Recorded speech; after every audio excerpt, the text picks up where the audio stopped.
Noticed dozens of school buildings sit empty in the Kansas City Public School District. Now, after a controversial vote last week, some wonder why board members continue to keep them empty. Amy Hawley went to find answers.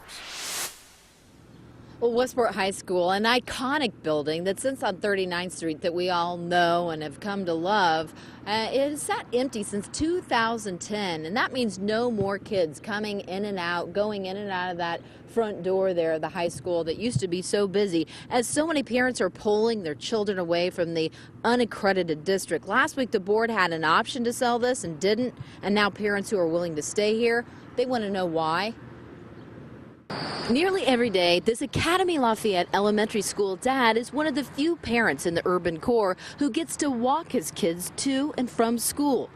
We want our schools to be very close by, and we love the neighborhood, so we didn't want to leave it. Academy Lafayette is one of the state's highest performing schools. It's a French immersion school in the heart of the city, separate from the Kansas City, Missouri school district.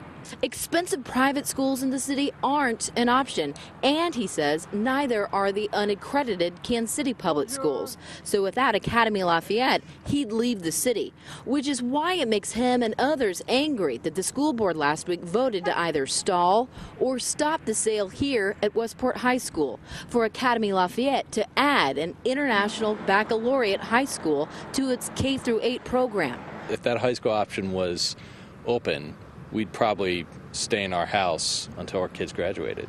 Since 2011, 36 schools have sat empty in the Kansas City Public School District at a cost of $1.88 million a year. Half of those have either been sold, are in negotiations, or will be reopened, costing the district $1.3 million to maintain. Expensive bills for a district every year that's hemorrhaging thousands of students every few years.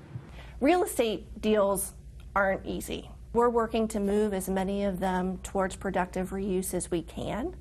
And, unfortunately that takes longer than sometimes, we would all like. The district says real estate sales take time, money, and community support in a tough real estate market. We need to keep in context is the real estate market that we have been dealing with over the last few years. Very challenging. But for parents like Mr. French, finding a good, affordable education in Kansas City is challenging. And if he doesn't find it through high school, he'll join the thousands of others before him who have left. We also want our kids to have the best school options available. Now, the district, we have learned, did recommend this sale, but the board did not take them up on it as far as we know. We don't know if they stalled it or if they stopped it. The board would not comment on last week's vote, but I did talk to the president of the school board today, Eric Leonard West, who wouldn't necessarily make a comment, but did say it's not necessarily a done deal just yet. So it offers some promise possibly to Academy Lafayette. That school says it's going ahead with its program with or without this school district. In Kansas City, Amy Hawley, 41 Action News.